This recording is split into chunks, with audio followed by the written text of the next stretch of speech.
The Electoral Commission insists that its decision to compile a new voters register is critical in ensuring a free and fair election 2020.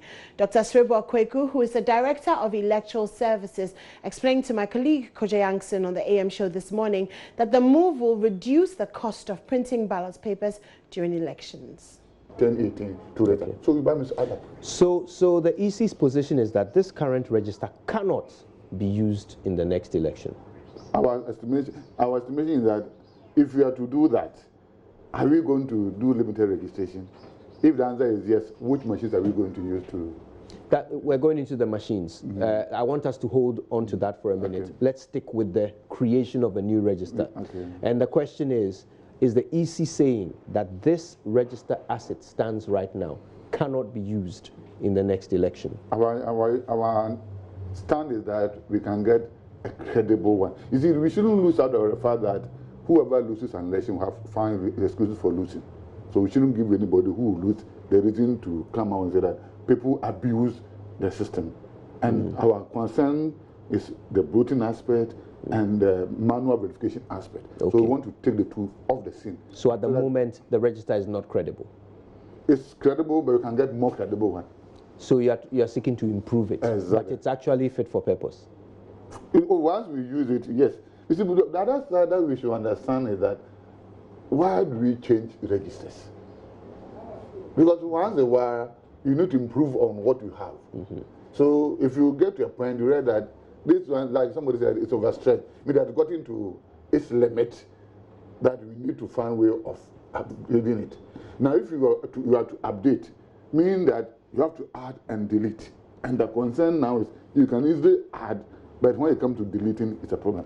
So what I'm trying to establish in my head is whether or not the register in its current state is fit for purpose.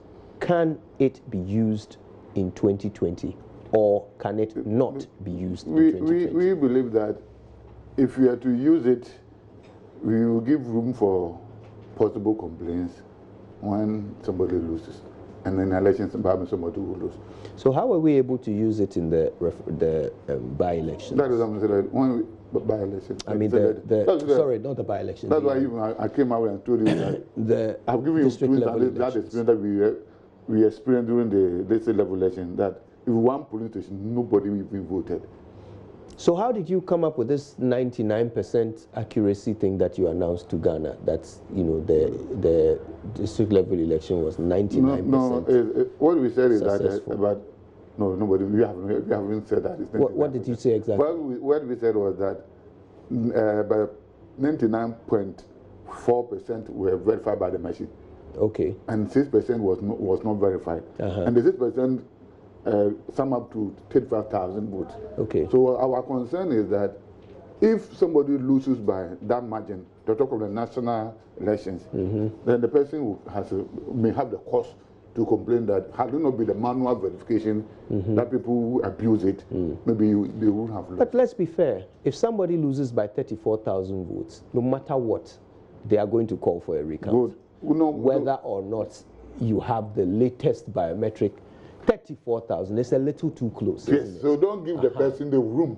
No, but they will do it anyway. No, what I mean, whether you give them room or not. If you compare this new register, and someone loses by 34,000 votes. Let me learn. When we compare this new register, we are able to clean the register. We are able to remove no manual verification from it. Then you go and you lose. But what guns are you going to use? But what I'm saying is that people can easily abuse the manual verification, so we should entertain it. So what you're saying is that once we have a new register, no matter how small the margin by which someone loses, they will have no grounds to call for a recount. Yes, exactly. No, therefore recount is only done at the police station.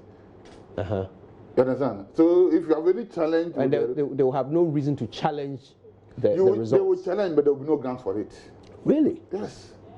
We need to find a way of avoiding grounds on which people would poo-poo their results. Yes. I mean, I've got to say, because this will be quoted in many news stories. You are the referee, the EC, and you are saying that once you compile a new register, and becomes more credible. Once you compile a new register, people will not have a grounds to challenge elections in this country. On the register. But they will still have grounds to challenge for other reasons. No, you see, it's like somebody going for an exams. If the person gets the grade that he's looking for, he takes the credit. But when he doesn't get the grade he's looking for, you find fault. But don't give the person the fault. For example, the person said that the question 1 was wrongly, what do you call it, written or whatever. So you do your part, clean the system, so the person, if he wants to complain, you will not have the grounds to complain. So what the EC is saying is that in the last exercise, the district level election, that's when it became clear that our register is not fit. You have been complaining, so we are building up. Because we don't lose sight of the fact that when we are talking of the name of the deceased, we are talking of since 2012 to date.